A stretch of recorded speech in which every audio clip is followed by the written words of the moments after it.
Queridos, veja só, então, nós como cristãos católicos, nós temos também o chamado benefício das indulgência plenária que podemos oferecer em favor nossos fiéis defuntos. Do dia 1º de novembro até o dia 8, cada dia é possível oferecer uma indulgência plenária por um fiel defunto. Às vezes as pessoas têm muita pergunta, mas da onde que vem isso? Como é que acontece? Não sei o que mais, né? Será que a Bíblia diz alguma coisa? Tudo, né? Então, às vezes as pessoas, ao invés de procurar entender o benefício de Deus, começa a questionar. E talvez, às vezes, né, influenciado por outros que não professam nossa fé e tudo mais, dificulta a nossa caminhada. Se a gente quer trocar o termo de indulgência, vamos assim usar a clemência. Então, a clemência que podemos ter para com os nossos irmãos e irmãs. Afinal de contas, juntos formamos a família de Deus. Se nós pegamos Sagrada Escritura e, por exemplo, aonde que começou todo, né, esta revelação?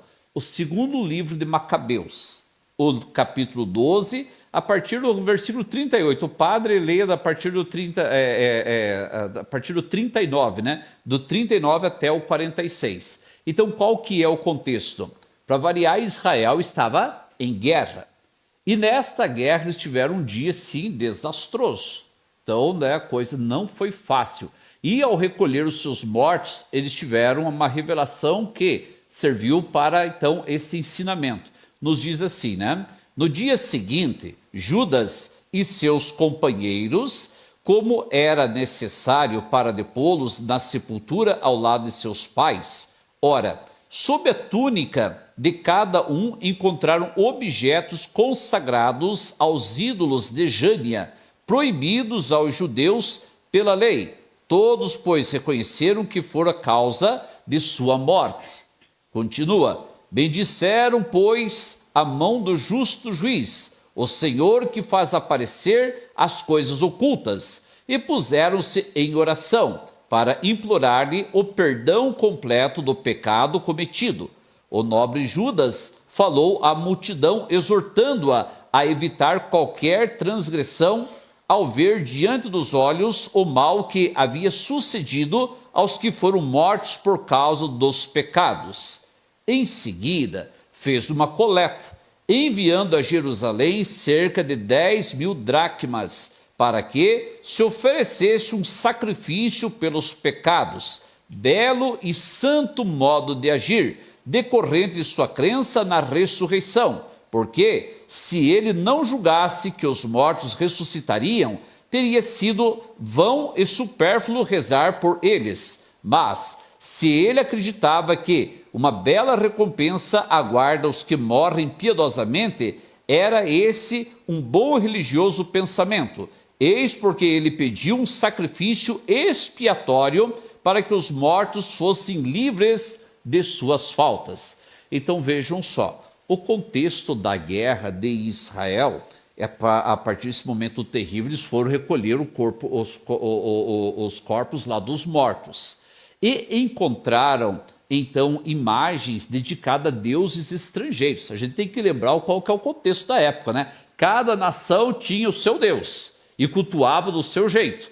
E esses que morreram, então eles entenderam, olha, porque o pecado deles, eles deixaram de acreditar no Deus de Israel para acreditar no Deus das outras nações. Então isso aconteceu como quê? Como castigo. Ok, mas diante disso, mesmo tendo pecado, foram pessoas que batalharam pelo povo de Deus. Foram pessoas que lutaram pelo povo de Deus. Será que este pecado vai apagar todo o que eles fizeram de bom? Então, crendo na ressurreição, é isso que nos diz o texto, e sabendo que as pessoas tinham morrido em uma condição de pecado, o que ele fez? Uma coleta entre aquelas pessoas, mandando para Jerusalém, o único lugar que poderia ser oferecido o sacrifício, então para oferecer em sacrifício pelo sufrágio daqueles que tinham morrido nessa situação de pecado. Entende? Então oferecer o quê? O sacrifício pelos mortos para que aquela situação de pecado deixasse de existir e eles pudessem então contemplar a face de Deus. Mais ainda, se nós pegamos agora o Novo Testamento, Mateus 12, vamos lá para o capítulo 12, 32. Eu paro ler um pouquinho antes, 31 em diante. Por isso, pecado contra o Espírito Santo. Por isso, eu vos digo, todo pecado e toda blasfêmia serão perdoados aos homens, mas a blasfêmia contra o Espírito não lhe será perdoada. Todo o que tiver falado contra o Filho do Homem será perdoado. Se, porém, falar contra o Espírito Santo, não alcançará perdão, nem nesse século, nem no século vindouro. O que nós entendemos? Veja, então o que é o bendito pecado, né, assim, contra o Espírito Santo? É duvidar do perdão de Deus. É duvidar da vivificação do Espírito Santo em cada um de nós. Tornar uma vida nova. Nós somos pecadores. Mas nós temos ação do Espírito Santo de Deus que transforma a nossa vida, que nós chamamos de conversão. E nos diz o texto, olha, aquele que pecar contra o Espírito Santo, contra essa transformação que Deus realiza, saiba que não terá perdão nesse século, na nossa vida, nem no século, nem na vida vindoura. Então há pecado que não tem perdão, nem nessa caminhada e nem na vida pós-morte. Ou seja, aí é a realidade do quê? Do inferno. Então nós cristãos, nós não queremos isso. Nós queremos acreditar no perdão e na misericórdia de Deus. Continua, né? Mais um texto ainda de Mateus, capítulo 5,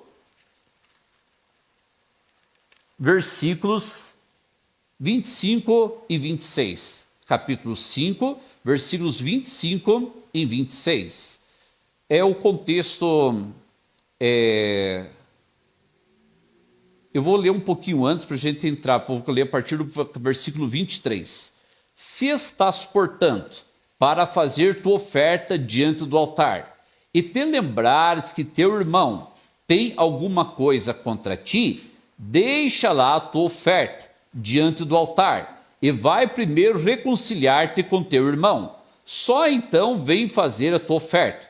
Entra em acordo sem demora com teu adversário, enquanto estás a caminho com ele, para que não suceda que te entregue ao juiz, e o juiz te entregue ao seu ministro, e sejas posto em prisão. Em verdade te digo, dali não sairás antes que teres pago até o último centavo. Entende? Claro, não é só dinheiro que se está falando. É justamente essa nossa caminhada. Todos nós estamos e buscamos o reino de Deus. Nós não sabemos quando chegará o nosso momento. Nós não sabemos. Primeiramente, é de suma importância a gente entender que nós não precisamos passar pelo purgatório. Quem diz que todo mundo não entendeu a doutrina da igreja? Nós não precisamos. Mas olha só o que os textos nos falaram, né? Pode ser que nós ainda não tenhamos uma condição de santidade total. Ainda morramos com as nossas falhas. Aí nós temos o quê? Diz, olha, a prisão, enquanto não pagar o último centavo dela, não sairá. A indulgência ou clemência entra justamente não porque nós somos bonzinhos, não porque nós somos melhores que os outros, não, mas é pelos méritos de Cristo. Por quê? Para receber, primeiramente, nós temos que acreditar na igreja de Deus, tem que ser católico. A indulgência é justamente para aqueles que acreditam na igreja de Deus. Então, a partir do poder das chaves dado ao Papa, o Papa nos dá essa condição. O que é necessário? Primeiramente, a gente estar em dia com os sacramentos, de modo especial a confissão. Não é que você tem que confessar no dia, né? Se confessou uns dias antes, pode ser uns dias depois, se aqui na nossa paróquia sossegue, né? Porque no mês de novembro o padre já começa a atender todas as comunidades também às confissões. Então nós nos deslocamos, vamos até o cemitério.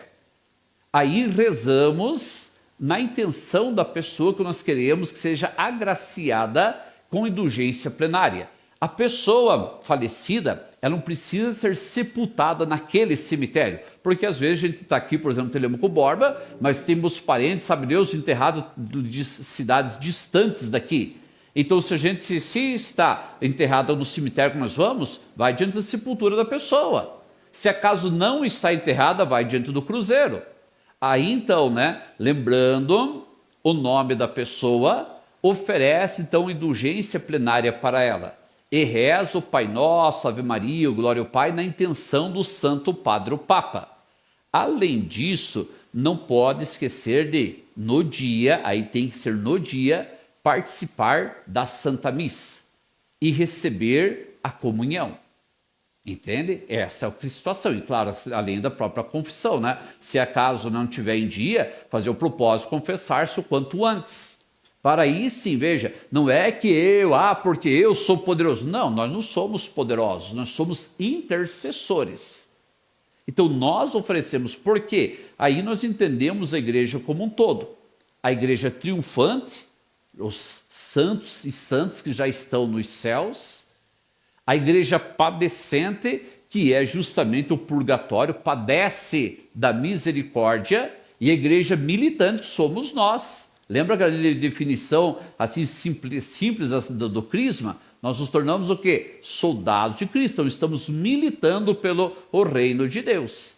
Então, a igreja padecente, que está no purgatório, ela depende então da intercessão dos santos que estão nos céus, junto de Deus, e também da nossa intercessão pelos méritos de Cristo, diz que o padre acabou de falar, para também receber os benefícios da clemência e da indulgência, para serem também, né, pagar o último centavo, como diz o texto, para poder estar para sempre na presença de Deus. Essa é a nossa realidade. Às vezes, queridos, eu pelo menos assim, né, eu gosto muito dessa nossa devoção para o nosso benefício, para com os nossos irmãos. Ah, padre, mas eu não sei se a pessoa foi para o purgatório ou para o céu. Ninguém sabe. Só Deus e a própria pessoa. Mas a gente oferece para a pessoa, se acaso, né, ela já estiver no céu, claro que Deus em sua misericórdia vai usar para aquele que talvez nunca ninguém lembre, talvez tem pessoa que morreu, os outros seus conhecidos nem sabem que a pessoa morreu. Então, na sua misericórdia, Deus aproveita tudo aquilo que fazemos em prol dos nossos irmãos. Por que eu acho tão importante isso aqui também, né? Imagine assim, nós um dia vamos morrer, sabemos disso, né? Não sabemos a condição da nossa morte. Oxalá todos sejamos assim, cada vez mais santos, para ir direto para o céu. Mas imagine se tem uns centavinhos ainda, né? Para serem quitados. Então Deus vai ser julgado na prisão.